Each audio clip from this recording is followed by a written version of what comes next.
કાલના પ્રસંગે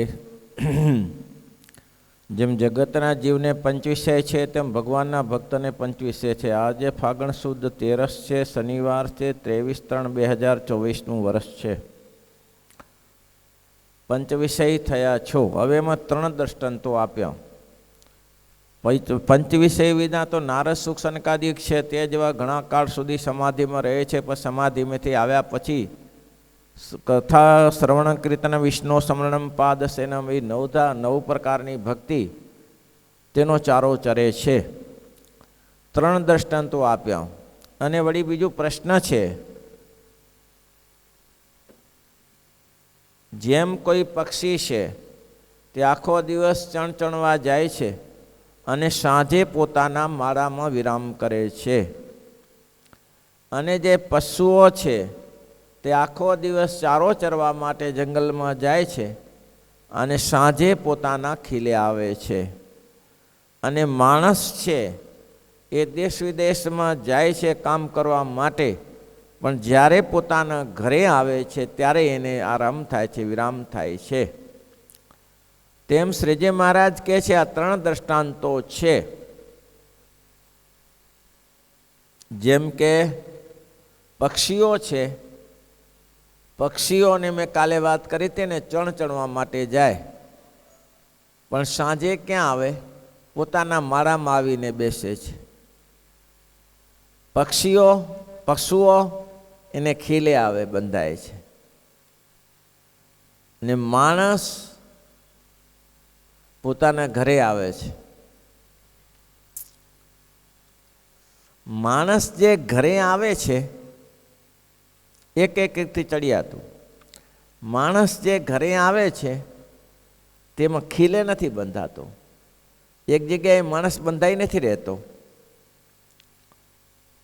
માણસ તો પોતાના ઘરની આજુબાજુ ગમે તે ફરી શકતો હશે, એને બંધન નથી.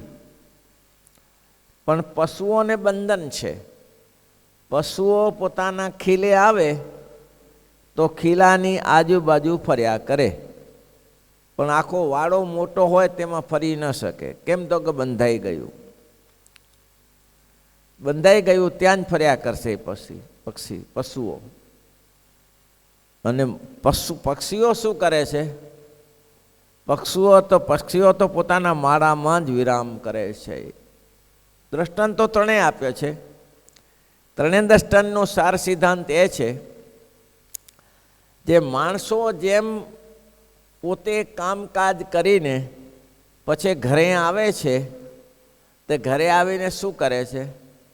અમે ધ્યાને 3 પ્રકારના બતાવ્યા છે. 4 પ્રકારના ધ્યાન છે. એક સ્વાંગ ધ્યાન છે, ભગવાનના અંગોનું ધ્યાન કરવું. બીજું ઉપાંગ ધ્યાન છે, એટલે કે ભગવાનના વાઘા વસ્ત્રનું ધ્યાન કરવું. ત્રીજું સપાર્ષદ ધ્યાન છે, કે મહારાજ બેઠા છે અને સંતો બેઠા છે એ સભાનું ધ્યાન કરવું. અને ચોથું સલીલ ધ્યાન છે, કે મહારાજના લેજે લીલા ચરિત્રો છે તેને સંભાળી રાખવા, એ સલીલ ધ્યાન છે. હવે આ જે ભક્તજન છે, જે માણસ ઘરે આવે છે એટલામાં બધે ફરે છે, એને એવું ધ્યાન છે કે માણસ મહારાજના જે ચરિત્ર જે દેશમાં જે જગ્યાએ, અને મહારાજે વચનામૃતમાં 3માં કહ્યું કે જે સ્થાનકને વિશે જે લીલા કરી, જે અવતારે કરીને લીલા કરી તેને યાદ કરી રાખે.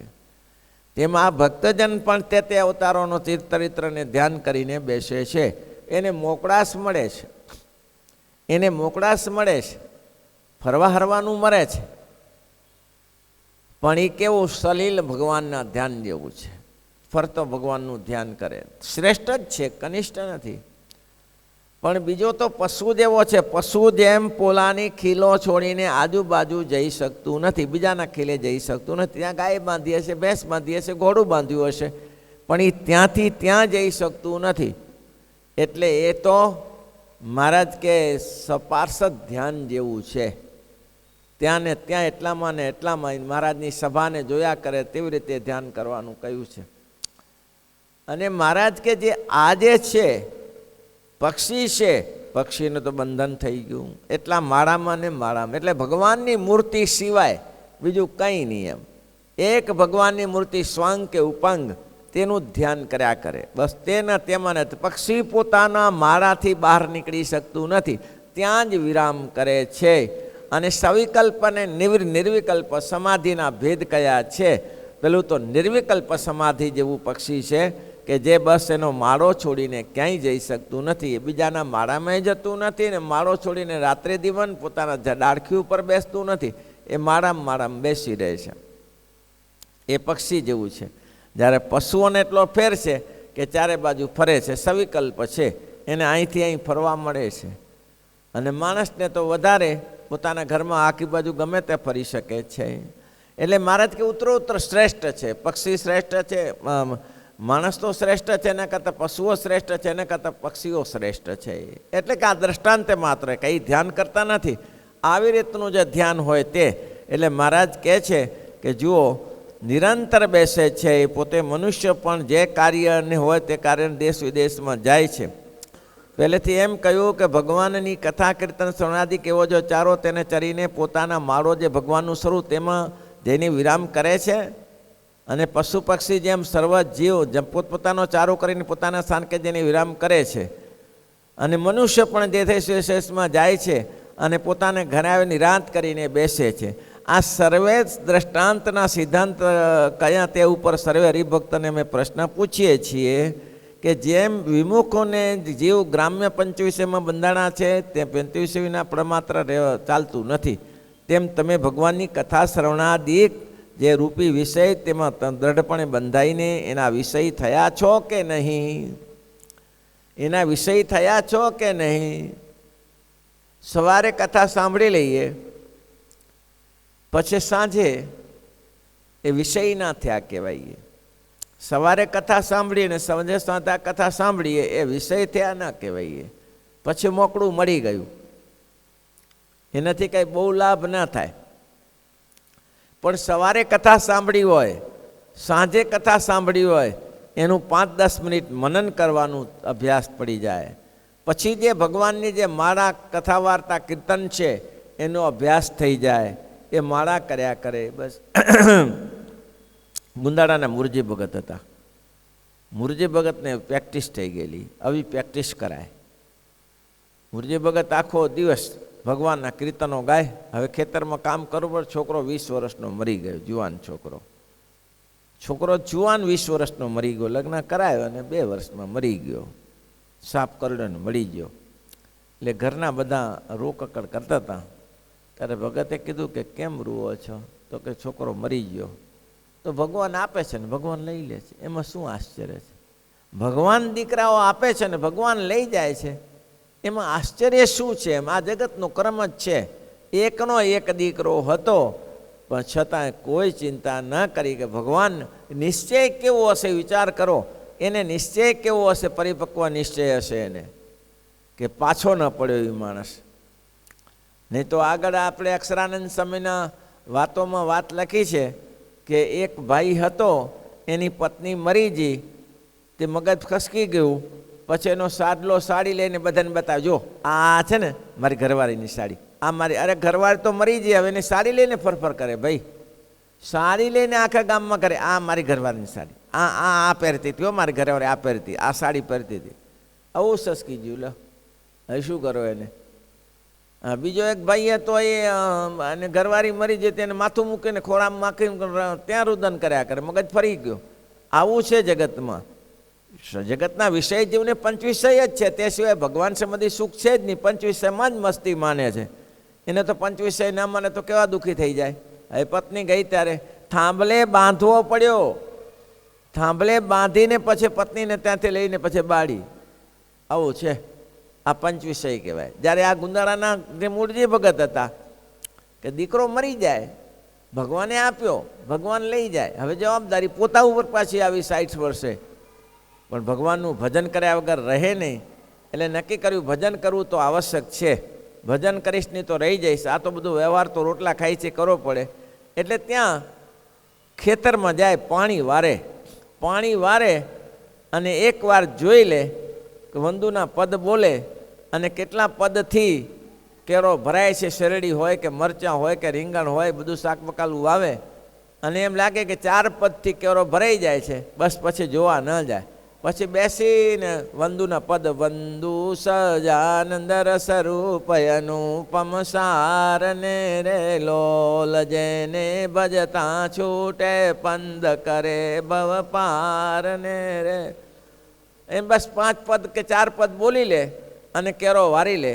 બસ એ કે પછી શાંત કેરા ઉપર બેસવાનું, 5 પદ થાય એટલે કેરો વારી લેવાનો. આવી પ્રેક્ટિસ થઈ ગયેલી. બોલો, અખંડ ભગવાનનું ધ્યાન. સ્વામિનારાયણ સ્વામીનો બળદ મરી ગયો. નિષ્ઠા કેવી? બળદિયો મરી ગયો. બળદિયો મર્યો નહોતો, રીબાતો તો બહુ. તે ભગવાનની બળદિયા પાસે જઈને કહ્યું, હે પ્રભુ દયાળુ, દયા કરો.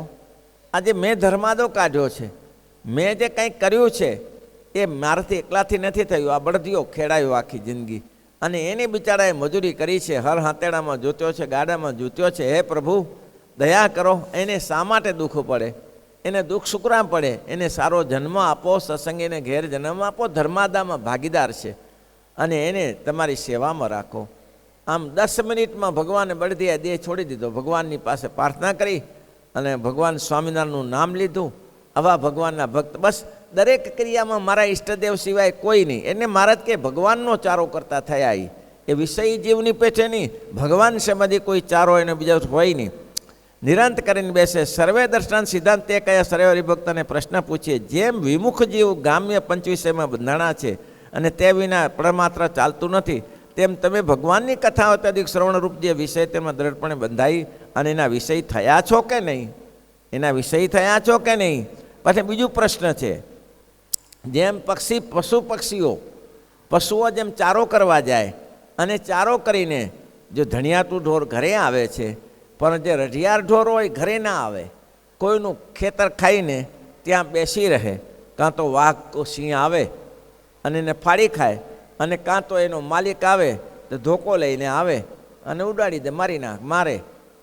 તેમ તમે ચારો કરીને પોતાના મારામાં આવે અને તેમ તે વિષયપાત ચાલતું નથી, તેમ વિમુખ જીવને ગામ્ય કથા વાર્ષિક બંધારણ વિષય તે પાત્ર બંધ ચાલતું નથી, તેમ તમે ભગવાનની કથા શરણાધિક રૂપી જે વિષય તેનો દ્રઢપણે બંધાઈને એના વિષય થયા છો કે નહીં? બીજું પ્રશ્ન પૂછીએ, જેમ પક્ષી ચારો કરીને પોતાના માળામાં આવે, તેમ તમે સરે ભગવાનની કથા કીર્તનાદિક રૂપી ચારો કરીને પાછા ભગવાનના સ્વરૂપરૂપી માળામાં વિરામ કરો છો કે બીજે ક્યાં તો વિરામ કરો છો? આરામ શું?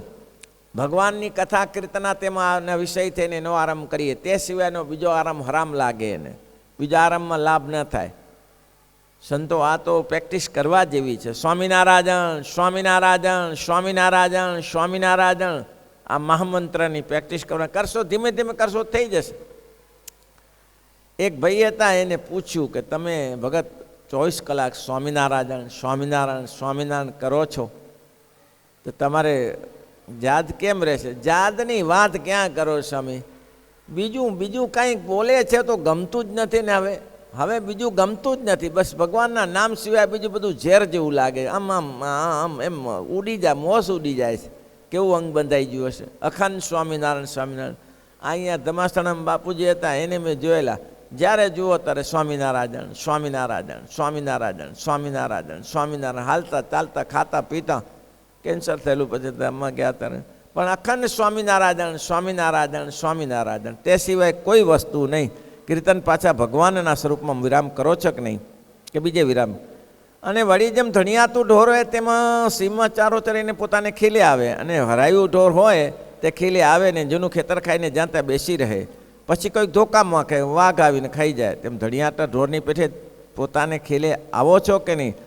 તેમ ધણિયાતા ઢોરની ખેલે આવો છો કે નહીં, કે હરાયા ઢોરની પેઠે કોઈનું ખેતર ખાઈને જ્યાં ત્યાં બેસી રહ્યો છો? એ પ્રશ્નનો ઉત્તર આપો. શ્રીપતિ શ્રીધર